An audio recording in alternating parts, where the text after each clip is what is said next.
tough one to end it. Please give your take on Chesscom Kramnik thing. Wow. We want more drama. Interesting. Yeah, I was wondering, in general, let me use that question as a segue, in fact, and talk about social media as a whole, because it's a good question. Because I have a feeling that social media, it is not the people that are posting in a way. It's the sort of the algorithm that is shaping the way it is. Like, it's affecting the way people post and affecting the conversations we are having. Like, I don't think we would be having those conversations if we went out to dinners with the friends. While if we are in the same group of friends online, we are having those conversations. It's not because these things are particularly interesting to us or because we find them very rewarding emotionally, but it's because simply the algorithm is rewarding that.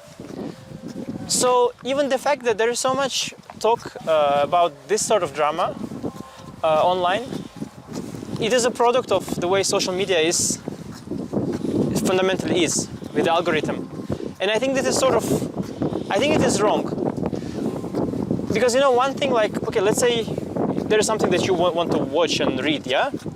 It doesn't mean that's good. Because, for example, with food, imagine some people, I like chips, for example, yeah? Chips. I really would love to eat 5 bags in a row. It's amazing, right? It tastes very good. It gives you this good taste and good feeling. But even though you want to do this, it's not good to eat these chips all the time, right? But with online content, somehow we don't have the same feeling. Like, we think like, oh, what's the harm, of watching this horrible videos and these terrible tweets and read them. It feels good, right? It feels good, so it must be good. No, but it's not like that. With food it's not good, so you end up eating some salads that you don't like, because it's good. And I think it should be the same with online content, that you should also consume like healthy... We lost our way. How to go there? I think maybe we go from here. This is easiest, yeah? Yeah, sorry, continue. Yeah, no, I think, this careful, this tricky one. Yeah, from here. So I think you should, in general, like, really question what kind of online content you want to consume. With that, I really like that there is new social media, and I don't know if, let's say, it will be Wildr, that will be the ultimate, ultimate new platform. I hope certainly it will be. But just the fact that I just don't like the way the platforms are. I don't like the things I post. It is not who I... It is not, let's say, one good way to think about it is to often to think when you write something or create something, like, what would my parents think about it, right? Like, would they like if I show it to my mother or father, or what would they think? And okay, you can push these thoughts away often, be saying, okay, they're old-fashioned, whatever, yeah. But this is a good test to see, like, is that thing what you do actually, because they have brought you up, right? They have input the values in you, or even what your friends are thinking, because that goes to such extreme the content you do that don't mean you, I mean any person, that even your real friends in life, like, what would like Vidit or like Erwin or like my real friends, what would they think of this post, for example? And okay, it's not relevant now what they would think, because the whole game is about getting likes and these things, retweets and engagement. But why is it like that? Shouldn't you be doing something that you yourself like, that represents your values, that your friends like? But you're laughing. So the thing is, I feel Anish can become a great politician because the question was something else. He answered something else. I use this It was a tangent, of course. It was not completely unrelated. No, it's very. But what do you think of Kramnik's this thing? It was not answered. That's the thing. It was like he answered like a very good politician. Yeah, I mean, there's very little to say about this. Like, everybody knows, obviously, yeah, that it's always been installed in us. There's a very basic rules about these things. So when someone it's not proven that someone is guilty, right? The innocence, like there is this, how it's called?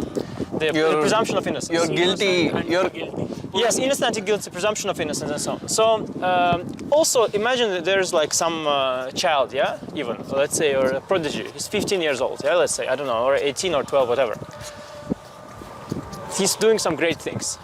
Unless you are sure, 100% sure, that that person is cheating, why would you take upon yourself the responsibility of even ruining the day of that person? Like, why do you think it should be And is that what you really is that really what you think you should be doing? Is that how your like friends and your parents and like is that really your values? Because I also feel like, you know, a lot of these discussions online, they are driven by the clicks. Like people, of course, really enjoy that their content is doing well, a lot of likes and a lot of engagement. So they end up posting those things. And even this channel, for example, of Wildr App is an incredible channel, by the way. You did the interview. It's a tremendous channel. It's insane content there. At some point I was binge watching it on my couch. I mean, it was just amazing. But they see, of course, that the cheating videos, they do well. They push the channel forward, right? And I mean, that for sure also contributes to them making more videos than they otherwise would. Maybe normally Levitov would be like, okay, let me do one video with my friend Kramnik on cheating. Instead, he does like 5 or 10. I don't know, I don't think, and I think that actually these things are very connected, actually. I think they are very connected. And I think that it is the fault of the social media platforms that are there right now, that they are pushing the wrong kind of content and they're changing people. They're changing because very often you yourself, you know, take a step back and think like, what am I doing? You know, why am I doing it? And okay, you have excuses. Okay, I'm doing it because it's my job. I'm doing it because I need for the sponsors to have good numbers on Twitter and everything. And my way of dealing with this is that I use humor as a way to give myself an excuse almost to do this. You understand? I'm hiding behind humor all the time because okay, I think well I do because you see the jokes are it's always an excuse. You can get away with it. You can get away with it for yourself as well. You're not doing anything bad because it was a joke. It was meant. It was meant as a joke. Yeah, meant as a joke. Yeah. And it is meant as a joke. But it's fundamentally, you know, I'm trying to. Yeah, it's again this comedians and free speech, you know, that comes in between. Like, you know, how much can you say? It becomes also when it comes to the humor part. I'm saying. Yeah. Okay. Comedians, their purpose is to make people laugh, right? Yeah. My purpose is to grow my Twitter. And I'm just making the parallel. Yeah, of course. But one thing is clear that there has to be a solution for, or at least a big discussion regarding cheating, like top players and the other people, stakeholders involved in this, a serious talk about it.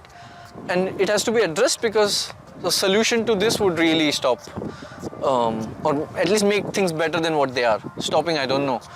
But maybe discussion is happening, but it's a very informal one right now.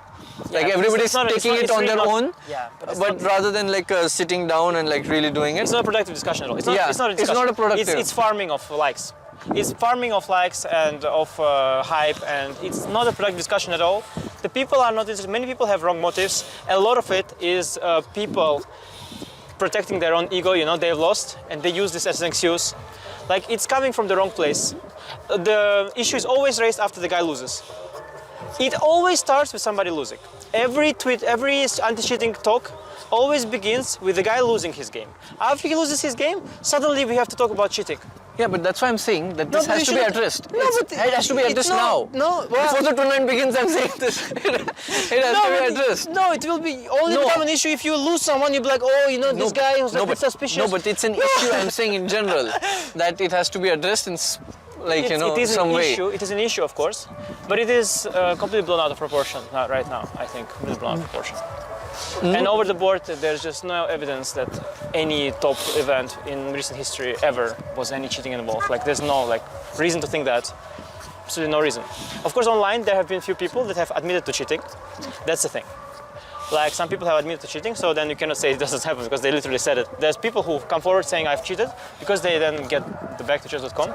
But like, I think it's a much smaller issue, and I think it should be discussed differently. I think this video has become just way too long. No, but it should be discussed differently. I think it should be discussed not on social media because their likes are what drives it forward. Yes, not resolution. Like in a closed room. Yes, without camera. In a closed room with serious people, with the people being seriously questioned, like these people who are coming forward, so-called, with their ideas, and tell them like, okay, first of all, don't you think you are being biased because you've lost to that person, but and now you're biased? You cannot remove the social media aspect because it will be there. Like, anything happens, you put it on social media nowadays. So, of course, this gets more traction, well, but you know, what you first meant. Of all, I think that social media, it might also change because people are getting frustrated, not only chess players. And I've at some point started to talk to people recently, and it's one of the biggest topics that people are discussing of all walks of life. Like, I had birthday of my birthday of my son or something, and there came all kinds of people that had nothing to do with chess. The issue of social media and the things that are the things basically what is this on social media that you do, how people spend time, what they're watching, the content they're watching. Everybody is disturbed by that. Not only chess players. Like uncle of my whatever, cousin, the cousin of my uncle, the aunt of my cousin, and like all of these people that have different. Some people are businessmen. Maybe they all follow you. That's one thing. But some don't follow me either. It's not my problem. It's a problem. I'm joking. It's a fundamental issue, and everybody is feeling that it's time that it should change. Everybody feels the need for change. Careful. Oh wow, this is literally a hole. It's literally a hole. This is the social media. This is the social media trap that you have to jump over. No, but and just join a positive social media. And okay, I mean, Wildr is not like it's not the ultimate solution, but it's at least an attempt. No, but this is it's one of direction. No, it's one of the core values of the company. Yes, of course. Because starting up, so of course, it's built up from it, like having that in mind. Yes. So that's one of the huge issues that Wildr is trying to tackle. Because the moment you know that if you post some kind of cheating related thing and you're not going to get more likes than something just nice, you're not going to post it. Because you actually want to post what interests you, and it interests you like why did Prague play g4, why did Kari offer a draw, why did he play h4, ask Gukesh what to play because Gukesh didn't know what to play, Then you know that there's this pawn endgame after b4, take, 97, take, and so on. So this interests you. Maybe someone else is interested in something else, but it's not like everybody interested about cheating. It's just not at all reality. Guys, this was maybe one of the best Q&A I have ever done, and on a walk from that hotel to now we've reached the official hotel here, Minyun, for the press conference and opening ceremony. But it was fantastic. Yeah, I'll go back to my smaller hotel. AJ's hotel is this, just for clarity.